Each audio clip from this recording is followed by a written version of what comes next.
ওকে, so আমরা last পর্বে জেনারেলের বিভিন্ন অপশনগুলো দেখেছি। আজ থেকে আমরা দেখব যে নেভিগেশনের বিভিন্ন অপশন। সো আমি নেভিগেশনের উপর ক্লিক করলাম। নেভিগেশনের উপর ক্লিক করার পর প্রথমে আছে যে exclude pages from the navigation বার। আপনি যদি কোনো একটা, আপনাদের বর্তমানে একটা পেজ ক্রিয়েট করা আছে, কেমন? সো আমি এক কাজ করি, প্রথমে এটা বোঝানোর জন্য এখানে আমি কয়েকটা পেজ নিয়ে নিই, পেজ ক্রিয়েট করে নিই। তাহলে এটা জিনিসটা বোঝাতে আপনাদের একটু ভালো হবে, সহজ হবে আমার জন্য। ওকে, সো একটাকে আমরা ফর এক্সাম্পল একটা পেজ নিয়ে নেই, যেটাকে আমরা দিয়ে দেই যে হোম। ওকে, দেন পাবলিশ করে দিব এটাকে।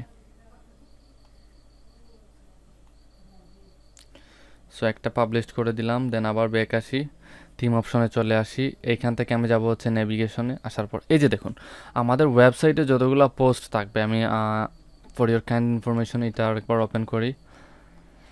যেমন আমাদের ইমন্স একাডেমিতে আসার পর আমরা এখানে দেখতে পারতেছি হোম আছে, কোর্সেস আছে, ব্লগ আছে, সাইন ইন আছে, অ্যাপ্লাই এজ এ টিচার, এরকম বিভিন্ন পেজ আছে। আবার এখানে যদি নিচে আসি যে মাই profile, contractors, privacy policy, terms and condition, এরকম পেজ আছে। আপনি যদি চান যে কোনো একটা নির্দিষ্ট পেজ থেকে আপনার পেজে আপনার এই যে মেনু বার যেটা আছে হেডার, এইটা আপনি দেখাবেন না। সো এটা এখান থেকে জাস্ট ক্রস করে দিলেই হয়ে যাবে। এই যে ঠিক চিহ্ন যেটা আছে এটার উপর ক্লিক করলে ক্রস হয়ে যাবে। সো এই স্যাম্পল পেজে এইটা শো করবে না। সো কীভাবে শো করেন, আমরা এটাকে একটু সেভ করি। দেন এইখান থেকে আমরা এই যে স্যাম্পল পেজের উপর ক্লিক করি। এখানে আসলে এটা সেভ হয় না, আমি আবার সেভ করে দিই।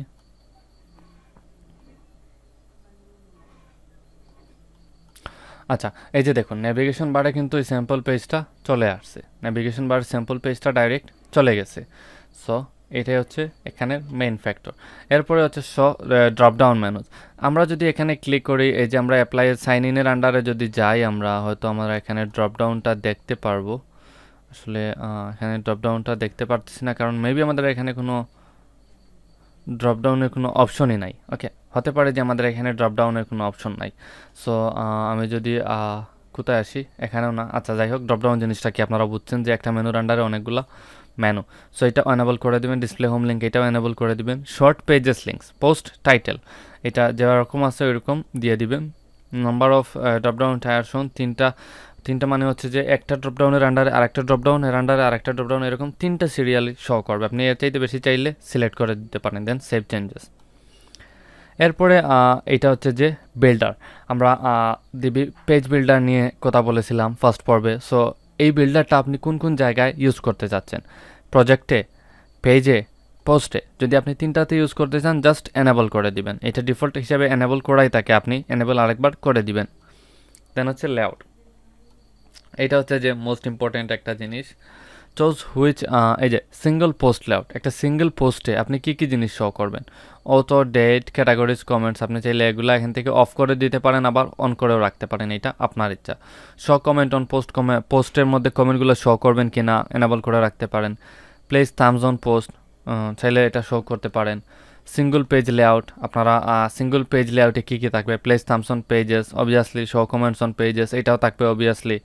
জেনারেল সেটিংয়ে ক্লিক করি, এটা তো আমরা দেখলামই already. So then save changes.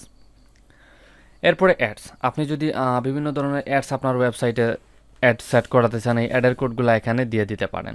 So এটা আমরা এখন দেখবো না, এটা যারা এসইও কাজ করবে তারাই দেখবে। দেন এসইওতে ক্লিক করে enable custom title, custom details, এগুলো আসলে আমাদের অতটা কাজে আসে না, কারণ আমরা জানি যে জাস্ট এসইও প্লাগইন ইউজ করে এই কাজগুলো অনেক সহজেই করে নেওয়া যায়। সেটা আমরা দেখবো কোনো একটা পর্বে। এরপর হচ্ছে যে ইন্টিগ্রেশন, এনেবল হেডার কোড। হচ্ছে যে আমরা অনেক সময় দেখা যায় যে আমাদের হেডারে কিছু কোড অ্যাপ্লাই করতে হয়, যেমন ফুটারে কিছু কোড অ্যাপ্লাই করতে হয়। সো এগুলো চাইলে আমরা এখান থেকে অ্যাড করতে পারি, সেগুলোকে এনেবল করে দিব। এরপর আমরা চাইলে আপডেটের এখানে আমাদের ইউজার নেম এবং পাসওয়ার্ড দিয়ে আমরা চাইলে এটাকে ইয়ে করতে পারি, অ্যাক্টিভ করে নিতে পারি। সো আমি এখানে অ্যাক্টিভ করতেছি না, কারণ এটা হচ্ছে একটা bulk theme. I am sorry, bulk theme বলতে হচ্ছে যে বাল্কস ডোমেন। সো এটাই। সো আগামী পর্ব থেকে আমরা থিম কাস্টমাইজেশন নিয়ে একটা একটা করে পার্ট আলোচনা করব। তার আগে আমরা এই যে থিম কাস্টমাইজেশন এই অপশনে যদি একটু ক্লিক করি, তাহলে দেখি আমরা কিছু পাই কিনা। আমাদেরকে এখানে নিয়ে আসছে, এখানে কিছু বেসিক অপশন আছে, এটা প্রত্যেকটা থিমেই থাকে, আমরা একটা একটা করে দেখে নেব। এখানে উইজার্ড আছে, বিভিন্ন উইজার্ড আছে, হেডার আছে। সো আমরা আগামী পর্বে এইখানের যেগুলো আছে একদম এ টু জেড এক্সপ্লেন করবো। এই পর্ব এতটুকু পর্যন্তই। Thank you.